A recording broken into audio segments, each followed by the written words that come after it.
name is Mark Pianalto, and I grew up in Wichita, going to Catholic schools, seeing firsthand the community growing up firsthand, seeing the benefit that Catholic schools can provide to the community. I moved here about 4 years ago with my wife Christine and our two children, Simon and Rosalie. About a year ago, Peggy called me and asked me to join the Finance Council.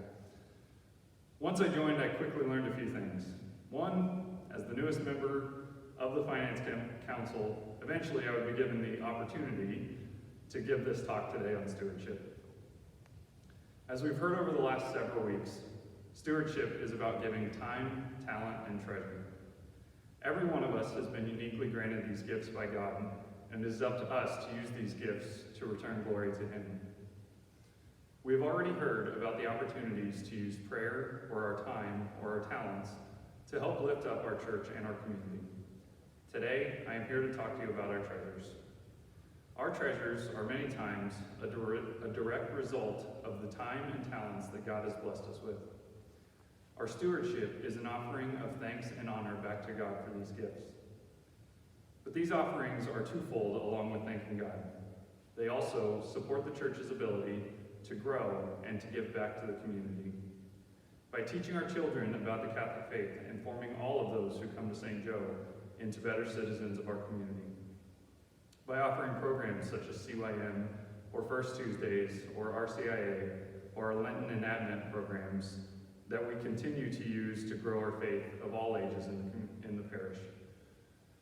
And by being a community of support for one another in times of need and providing us with a spiritual home. And this brings me to the other things that I have learned. For the last 5 years, our income from tithing has stayed flat, while our expenses have been increasing. My wife told me, after reading this speech, that the last time she called the diocese to increase our tithing, the woman on the other end of the phone was shocked that we were increasing it and not pulling our funding altogether. We still have debt to pay off on our building, about $150,000, and while we used to make regular payments, we haven't been able to make one in about a year.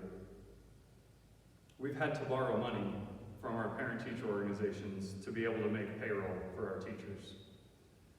We still owe Trinity Academy around $64,000 that we haven't been able to pay due to the other expenses that have come up.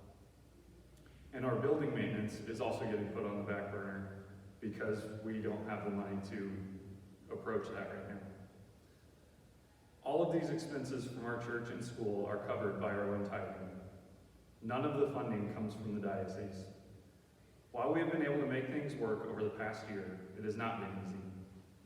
We are routinely robbing Peter to pay Paul, and it is becoming more frequent. Now we've seen, in times of emergency, the acts of stewardship.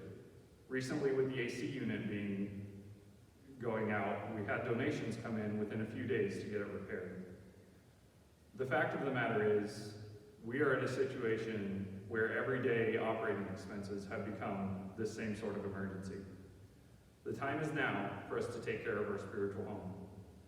So I challenge all here today to go home and prayerfully consider what you are currently tithing and look at increasing it. Your first response may be no, but I ask you please, look for your faith response.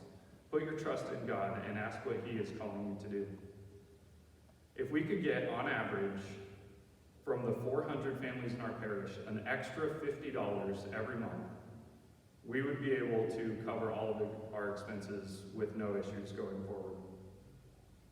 As Father mentioned in his homily, our giving should be generous, proportional, sacrificial, and consistent. I'll leave you with something that is echoed repeatedly in the Bible and something my mother taught me growing up. When you lovingly give, God will provide you with more than enough in your time of need. Thank you.